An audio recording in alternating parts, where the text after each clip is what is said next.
In the red, of course, representing Dragon Phoenix Gaming as well, the Kingslayer. He is ZEST.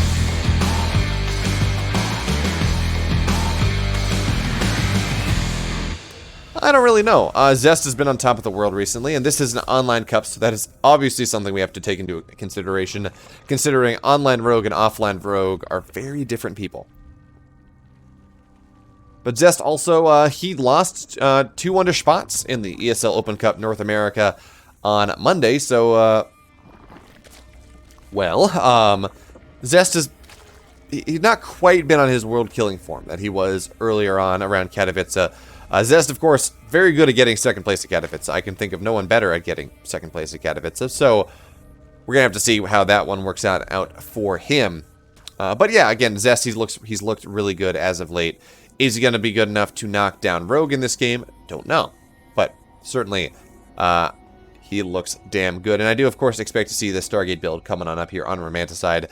This is arguably the second best map for it, first or second best map depending on who you talk to. And it's probably the best way to play PvZ at the moment. It seems to have very much equalized the win rates of Protoss players. And it will be a Stargate opener here for ZEST. It's going to be Stargate into Warpgate. Now, this means this is not quite the Trap build that Trap has been killing with. That Trap, you know, won several tournaments with back-to-back at the start of this year, at the end of last year. No, it just means the Stargate's going to be a little bit faster, which means, yeah, the Warpgate's going to be a little bit slower, which... You know, the benefit here, it does mean you get that Void Ray or that Oracle out just that much faster, but on the flip side, it's a little bit harder to defend your third base when you eventually take it. So that's what we're looking at here, just minor timing differential. It really does appear to just be a matter of preference at this point, more than any particular, this is good, this is not good, that we see the players go for. I'm not really sure that we can say that, yes, what's the word, Stargate first is better than Warpgate first. It's just a little bit different. You get Stargate units a little bit faster, or you get Gateway units. You get Warpgate just a little bit faster. Kind of potato at this point.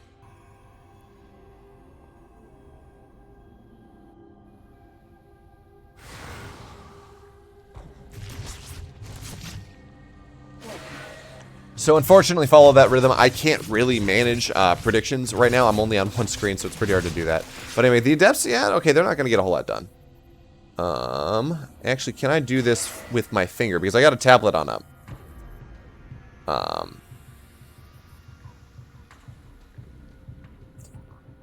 So... Can I do this easily?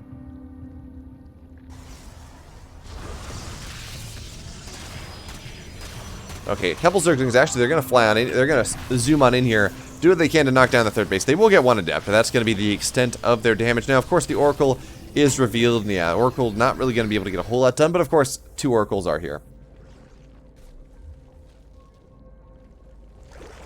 And, well, we're going to have to see whether they get anything done. Oh, ZEST going into a 3rd Oracle.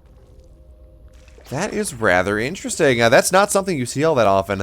And as the calculus goes, 1 Oracle, well, you don't really care how much damage you get done. It's just 1 Oracle. 2 Oracles, you'd like to get something. 3 Oracles, you damn well better get something. So, ZEST, he's got a decent amount of Adepts at this point. We don't see any tech, not really. It's Stargate, sure, but that's going to be just about it. And now we're going to have a bunch of Adepts. They're going to shade across the map. And we got a 4th Oracle on the way. I think we're going to see it. There is a build that SOS was going for back in the middle years of Heart of the Swarm, where it was just kind of a mass Oracle all in, because Oracles do a ton of damage. They got all those deeps, so they're gonna. I mean, honestly, they kill queens damn quickly, especially if those queens don't have a bunch of transfuses. So now it's gonna be triple Oracle on in here, and at the very least, we will see a revelation. So the queens are revealed, but it's gonna be 4 Oracles, and they're just gonna dive on top of these queens. Maybe. Now, of course, they're doing a really good job of curtailing the creep spread. And ZEST's not really going all in here. He's not cut probes. He's still building probes 3 at a time, but now it's 4 Oracles. And at the very least, the queen in the third base can absolutely just get targeted down.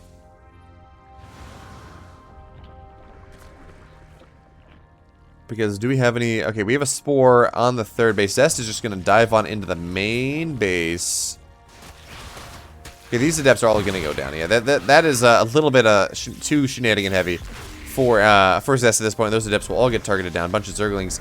And now these Oracles can kill these Queens. Yeah, there we go. So now we're going to see a bunch of Queens go on down immediately. There's just not enough transfuse energy. So dead Queens.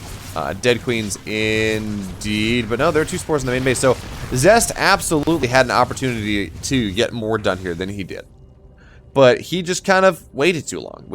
He waited long enough for Rogue to get those extra spores that he needed to defend against this. Have SOS and Haas ever played against each other? Now, I believe they have. If you go to Aligulac, you can look at any 2 players' head-to-head rankings. So you can actually figure out just how many times SOS and Haas have played against each other. I'm pretty sure it's been at least once.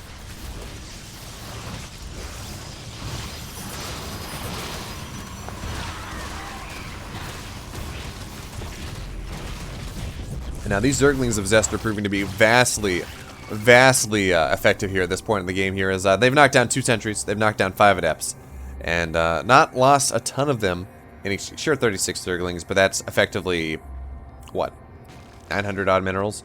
Not all that bad. Certainly less resources than what Zest has lost at this point, if we ignore the fact that, yeah, 3 Queens did go down. But now we got a Spire done, and 7 meters are on the way. It's just a ground-based army that's moving out on the map at this point. Zest, of course, he's going to take his 4th base rather quickly, but Zest, I mean, this build is weird, right? This is not Zest. He's not taking up all that hard. He is just going into +1 blink behind this, as he does take that 4th base. So I'm not exactly sure what Zest is going for this game. Now, of course, the Robo will get depowered. That's going to be nice. No, never mind, it won't. There's a 2nd Pylon there. But knocking down a Pylon, that's going to be nice. Zest will be supply blocked for the time being. And Zest, I mean, yeah, he's got his 4th base on the way, but I think more than anything else that this is very much going to be an all-in from the Dragon Phoenix Gaming Protoss player here, just how many sentries he has. So, of course, with the Mutas here on the map, they do have the opportunity to get a decent amount done. And yeah, Rogue will identify that this is going to be a bit of a snazzy build here from Zest at this point. We'll see the amount of sentries that are there. And I would love to see him just dive on top of the sentries, kill that off, and just take out all of the oomph from this time even now. No, it's just going to be Mutas. They're going to try to get as much damage as possible, but Blink is done, +1 is done, so that is something that Zest is going to be able to button up tight for the time being. Of course, he's not really going to be able to move across the map and try to get what he wants to get done there.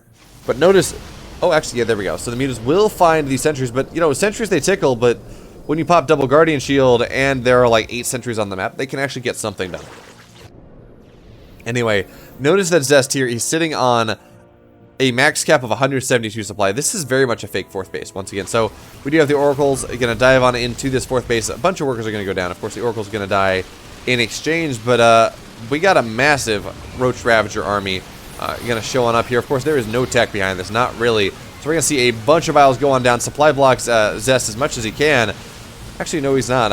All those Pylons will stay alive for the time being. It's just going to be blink, blink, blink, blink.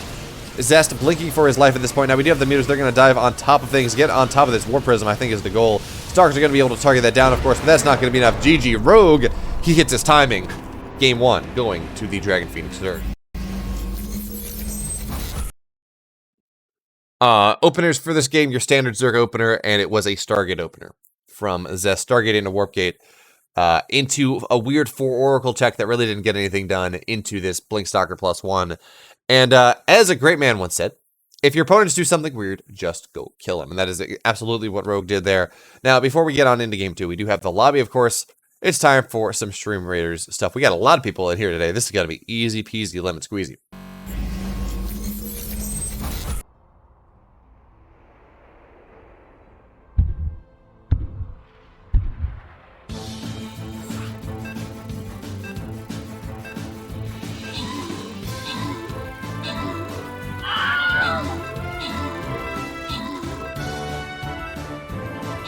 Alright, so that was that. That was easy.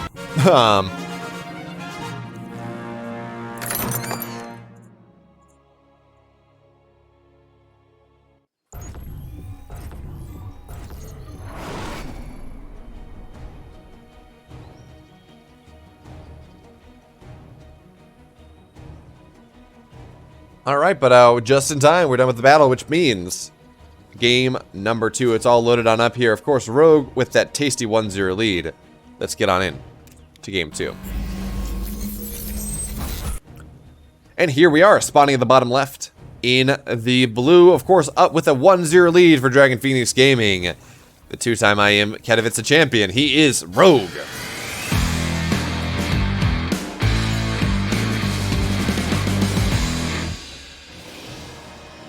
And his opponent in the upper right in the red. Going for something a little bit weird in game number 1. Didn't really work out for Dragon Phoenix Gaming. The red Protoss player, he is ZEST.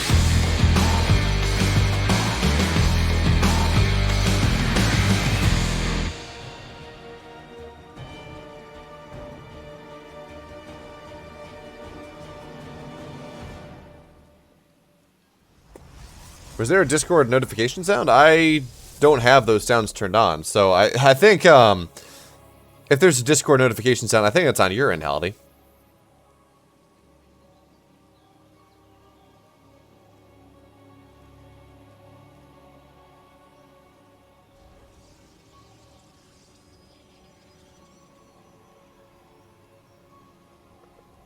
Yeah, I don't know, because, again, I don't have Discord. My notification sounds are turned off. I think you're hearing things. I think that's what's happening. A ghost in the machine is, messing with you. There we go, yeah. Absolutely. So, sorry, Haldy, you got some auditory hallucinations showing up. Just the sheer quality of the games that we have been able to cover today is causing a little bit too much passion.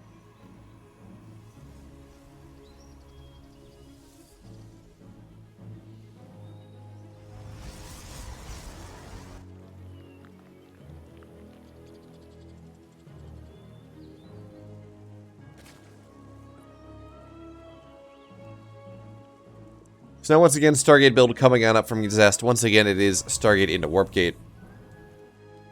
So is ZEST going to do something weird?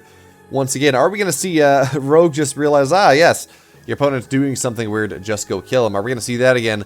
Or is ZEST going to do something maybe a little bit more middle of the road, a little bit more standard, and not just go, you know, 4 oracles that get nothing done into +1 blink stalkers that also don't get anything done? Yeah, got you realize those notifications were Haluk.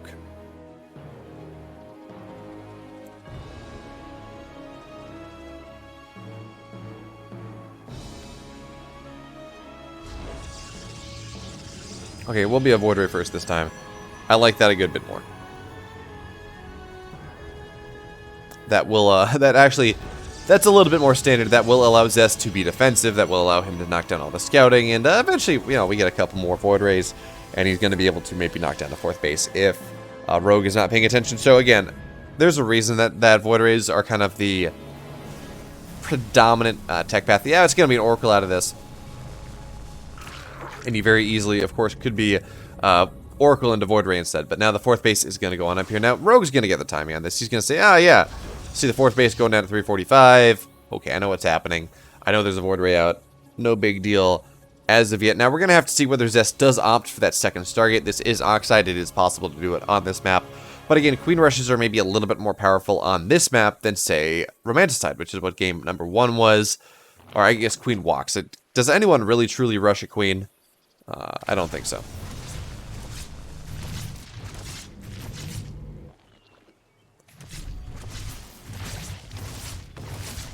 And the Oracle will dive on, get a couple workers, but no more than that, because of course Queens are in position. And there we go, second Stargate on the way. And the Void Ray is going to find a little bit of damage too. Yeah, okay, so this gas is going to go down. That's going to be rather nice. Of course, gases, they die pretty quickly in the context of a Void Ray, because, well, they're armored units. So that does mean that Rogue is going to get a little bit less gas than he wants, but oh, this is the damage that ZEST was looking for. There is no Spore in the natural, so 9 workers do go down. Grand total of 11 have died from Oracle harass at this point in the game. That's off of 1 Oracle that has survived, by the way. So, yeah, ZEST, he went for 4 Oracles and got nothing in game number 1. He went for 1 Oracle in game number 2 and got 9 workers. I think he's going to be a lot happier with that.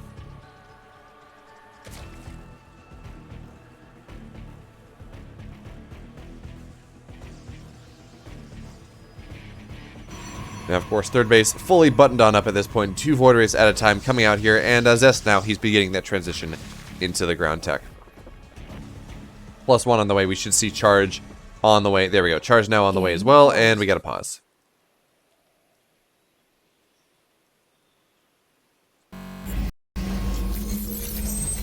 Not exactly sure what that pause is for, but we're going to figure that out at some point, and then we're going to get back on into things. Again, this is the Pink Strip Pylon seeding tournament, so 4 of the 8 players that Alpha X, or the ITAX seeding tournament for the Pink Strip Pylon. There we go. 4 of the 8 players that ITAX into the clan and Alpha X have invited, added on into here. Okay, there we go. We got to go. Game resumed. Anyway, we're back on in. But anyways, for the 8 players that have been invited by Alpha X into the clan, we're invited on into this tournament for the chains at their share of $200, and also slightly preferential seating in the tournament that's going to be happening Friday night. Now, if you want to increase this prize pool just a little bit, of course, the main tournament will also have a match arena page, but this one does too. So if you want to increase the prize pool just a little bit, make sure to use the hit ! match arena. Use code AX237, I believe. Do I have that up?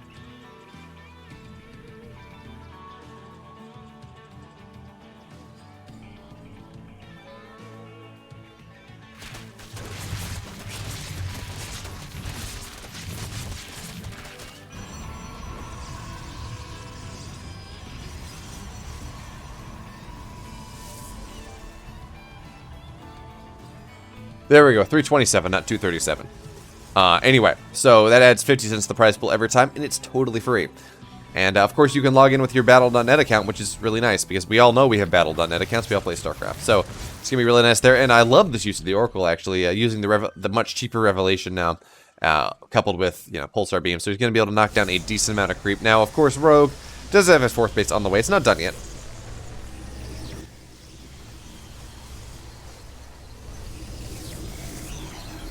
But hey, Storm is about, it's somewhat done. It's not anywhere close, but it will be done rather soon. And we do have Charge just about done as well. So any sort of timing that Rogue's really going to look to hit, well, it's going to be delayed just slightly.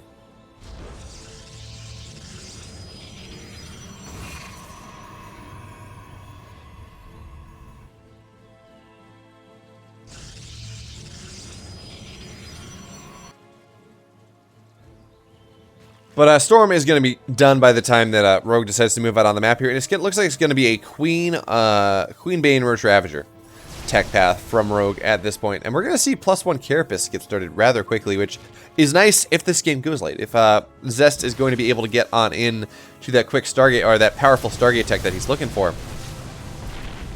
But now a bunch of Queens are going to get murked before anything really truly happens. And we do have 2 Queens on the map, of course, but we had 11.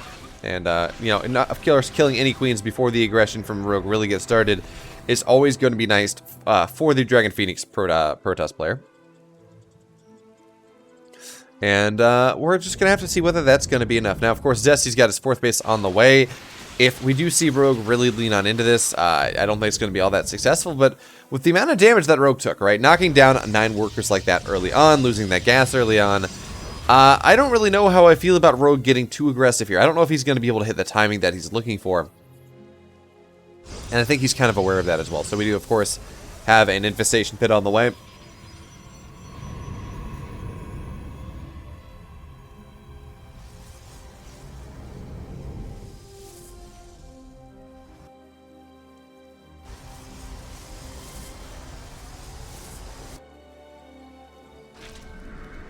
And, wow, this is going to be for a, we're going to see additional Infestor energy coming on in here. This is interesting. So, we've seen Dark do something like this, where he went Mass Queen Infestor against the Skytoss style, and I believe it worked. But, again, that's not the norm. That's not the standard whatsoever. So, we're going to have to see whether Rogue can get what he wants to get done here. As, well, he does have a lot of Queens. He's going up to a grand total of 13, I believe. No, 15. So, he's going to have a lot of Queens, right? He's maxing out on Queen Infestor at this point. Of course, +1 melee is just about done, so banelings are going to be that much more powerful. And we do have, of course, Pathogen Glands on the way, but there's no supply gap. There's no room in the supply for the for any infestors to get made, so that's going to be rather interesting. But of course, now Rogue does have his 5th base done. He's not mining yet, of course. He's only on 85 workers, but we have how many? Yeah, 15 Queens on the map at this point. There we go. Neuroparasite on the way as well. So that's going to be really nice to deal with these carriers.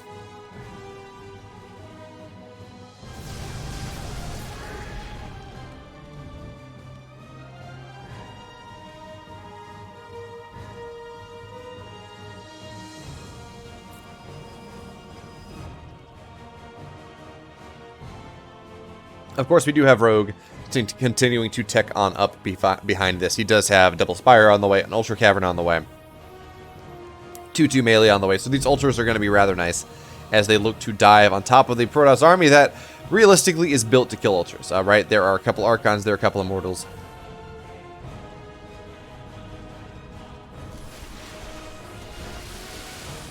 Now the Zerg army will find this 5th base pretty easily. And yeah, this base should not stay up here. It's +1 Zerglings, +1 Roaches, +1 Ravagers. Yeah, this is not going to stay up. Now, of course, ZEST doing a really good job targeting down the Banelings.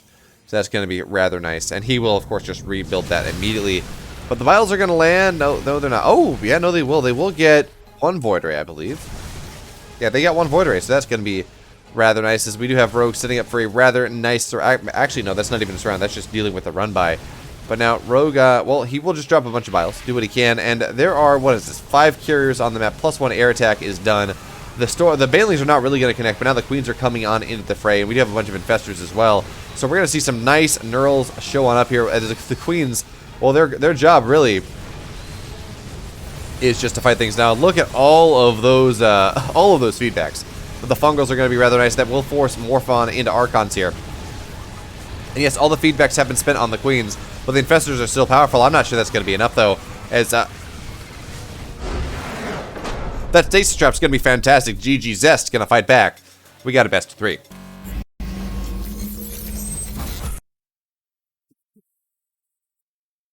Sorry about that.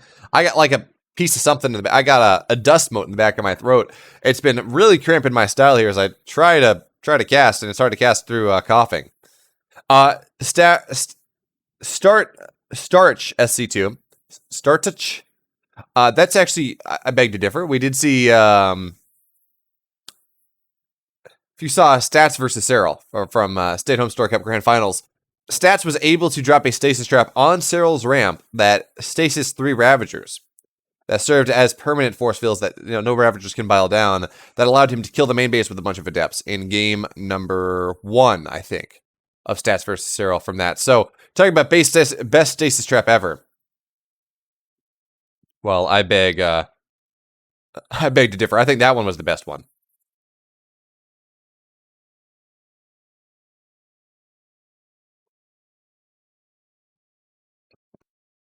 But anyway, but now we do have Juggernaut loaded on up. Well, we have a lobby on ready here for Juggernaut. Will be our 3rd map. It's going to be another good Stargate map. And we're going to have to see whether Rogue opts for something aggressive to try to punish that before Stats or ZEST really gets on into anything. Or whether we're going to see it go a little bit later. Or whether ZEST does something weird. Who knows? This is, of course, a team kill, so things could get a little bit zany just a little bit quickly. But who knows? Players may decide to not play the game whatsoever. We might just see a drone rush. Okay, we're not going to see a drone rush. But you know what? It's possible. Unlikely, but possible. Oh, wrong map. Okay.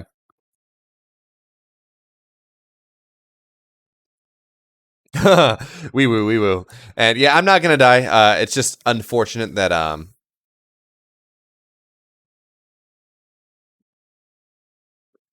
It's just unfortunate that I was just coughing up a storm. Okay, I guess it was the right map, but maybe it was on Taiwan.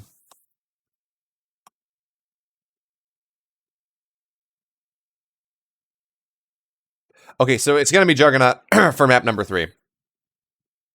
Yeah, Haldy, I'm not sure what's up with that, because, again, I'm not getting Discord. So, and actually, there is no desktop audio in the scene that I'm in right now, so there is no way that you're hearing anything, unless it's like my chair creaking or something weird with NVIDIA voice, RTX voice. But I don't know. I think just the sheer passion is giving you some auditory hallucinations in this game, and well, I can't do much to help you there. I apologize. That is beyond my knowledge. Best I can do is tell you to watch more StarCraft, because passion will be able to clear things eventually. But anyway, game number 3, it's loaded on up. It's real this time. Let's get on into things.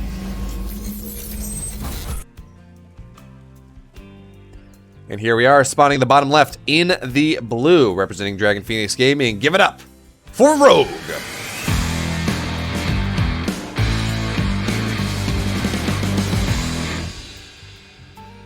And his opponent in the upper right, in the red, also representing Dragon Phoenix Gaming in this team kill, the Kingslayer. He's ZEST.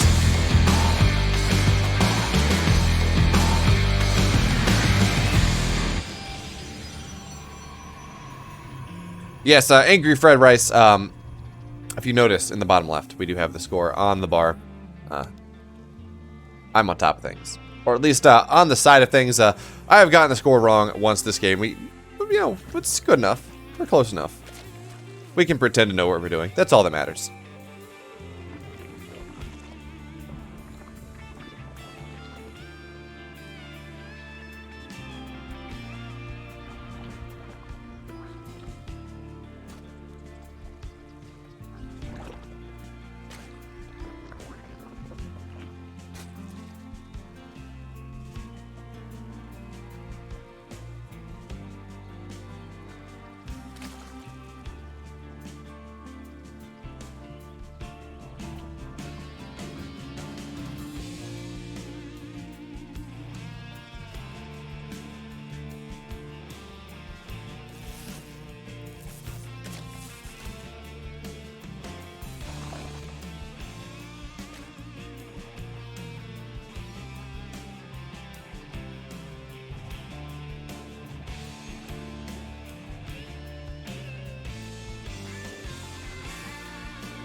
So what do we have here in this game? Nothing. Okay, there we go. Stargate into Warp Gate. Once again, ZEST, he's playing the build. He's doing the thing. And I do like this a little bit more, assuming he doesn't go Quad Oracle. Quad Oracle is going to be sad. Hello, Samo Sidekick. Welcome. Hope you're having a good night. Good morning. Probably good morning. Afternoon, maybe. I don't know. I don't know what time zone you're in. Certainly it's evening for these players, but it's morning for us, so that's what we are dealing with here. As I believe it's just about, what are they, 13 hours ahead, so it's just about 8 o'clock tomorrow in Korea. But anyways, we will see that Void Ray first once again. Just keep yourself really safe. It does mean that you can deny scouting, all those fantastic things. And of course, we do notice that the Zerg meta now has shifted a little bit. Granted, this is a shift that's been true for a while, but it bears repeating. At one point in time, you did see a second Overlord run across the map, right? You keep the second Overlord on your natural until you're sure there's no cannon rush, then you move it across the map. That was the way things used to happen. But with the advent of Void Ray openers pretty much every game, well, you don't do that because that's just a free 100 minerals, a free -8 supply, and that just becomes a little bit problematic. So it's just not worth losing. So only one Void Ray will go on in there. It's going to get the scout off. We'll see the Oracle on the way, and that's going to be just about what as much as we can expect to get from that. Is once again ZEST 354th base, third base, excuse me. We go from here.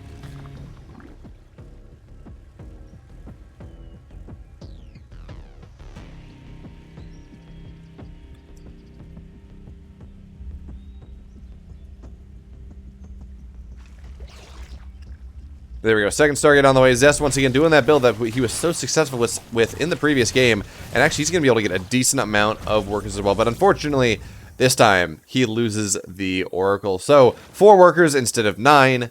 And he loses the Oracle. A far better result here for Rogue in this game. And, you know, there was a complaint for a while that, worker damage doesn't matter. Haha, drone printer go burr. Zerg wins anyways. But not really. And not especially not when we're looking at the timings. The tight timings that a Zerg player has to hit when dealing with Stargate play. So we're going to have to see whether Rogue can take advantage of the fact that that Oracle is dead. Take advantage of the fact that he only lost 4 workers, which is, you know, just about, that's a fairly modest amount. You don't really, that's not all that big of a deal. Now, will he walk queens? Will he do something else? Don't really know. We already have 7 queens on, well, we already have 6 queens. We'll have 7 on the map pretty soon, so it is looking like Rogue is setting up for a queen walk here, as we do, of course, have the Ro4 done as well. Only 47 workers on the map and a bunch of overlords on the way, so yeah, Rogue, he's clearing up supply. There we go, more queens on the way. Lair is closer to being done than not done, and the queens, well, they're getting ready to walk. Of course, this is something that will not be scouted quite as quickly as it otherwise would be, because of course the Oracle died. So That does mean that there is no map control here for Zest. He's not going to have his Oracle on the map running around trying to see what is happening. No, the first inkling that he's going to have of this happening is probably going to be hitting his base. So, of course, more and more Zerglings on the way, more and more Roaches, more and more Ravagers, excuse me. They're running across the map. And the Queens notice, of course, that they are taking the route through the speed zones. That does, of course, means they get there just a little bit faster because they walk a little bit slow. Now, we are hitting this timing. Of course, Rogue is before the additional gateways are done, before charge is done, before +1 is done. All of those things that are just so useful to making this hold happen, and there are just not enough shield batteries here. I mean, yeah, their cannon's going down now, their shield batteries going down now, but they're not done. That does mean, of course, that Rogue will be able to get on top of this third base rather quickly, but no, he's just going to say, to hell with this. Let's get on into the natural. And, of course, with the Queens firing away, nice transfuses on top of those Ravagers. Zerglings, actually, they're going to find their way on into the main base, into the natural. They're just going to, oh, yeah, they're just going to target down. No, they're just going to go on into the main base. Okay, I like that a good bit more. That is going to force Zest to split his attention in a game where he already is lacking a decent amount of stuff. So with the Queens going on in here, we're starting to see a bunch of economy go down. The production is going to start to die as well. Zerglings shelling away at all of these workers. And yeah, there's a shield battery overcharge, but that's just going to get targeted down with a bunch of Biles. Or not, actually, shield batteries keeping shield batteries alive. But the Queens are just doing so much damage. There are just not enough void rays in the sky. GG. Rogue, he's going to take a 2-1 lead.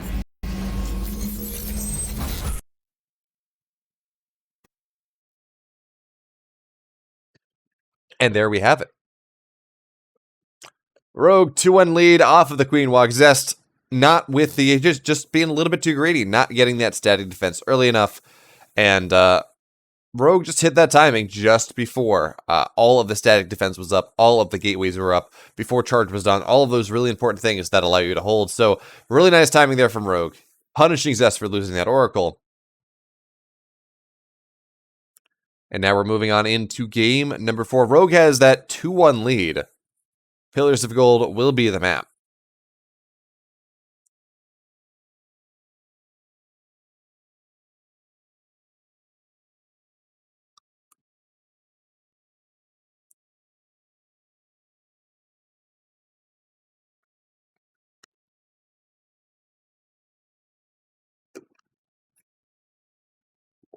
We're just waiting for Game 4 to get started on up. Once again, of course, this is the Pink Strip Pylon seeding tournament.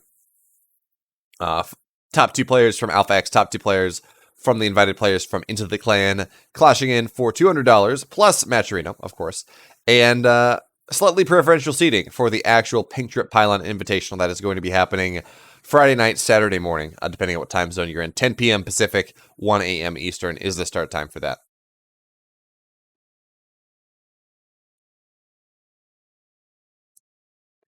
But anyways, now we do have Game 4. It's loading on up here. Rogue, he's got that 2-1 lead. So he's going to look to leverage that, of course, on into a 3-1 victory, face Beyond in the finals. And I know personally I would love to see a Beyond versus Rogue best of 5. We got the opportunity to cast one of those games that Beyond did from that best of 9 earlier on. So that game was awesome. Hopefully we'll see more games of that caliber. But without further ado, game number 4. It's loaded on up. Excuse me. It's loaded on up. Let's go.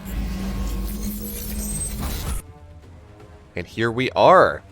Spawning in the upper right in the blue, of course, representing Dragon Phoenix Gaming, up 2-1 here in this best of 5. 1 game on from the finals. He is Rogue.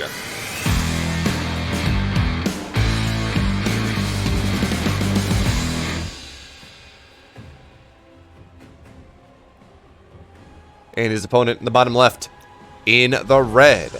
Look, wow, his back against the wall here, looking to claw his way back on into game number 5, also for Dragon Phoenix Gaming. The Kingslayer, he's Zest.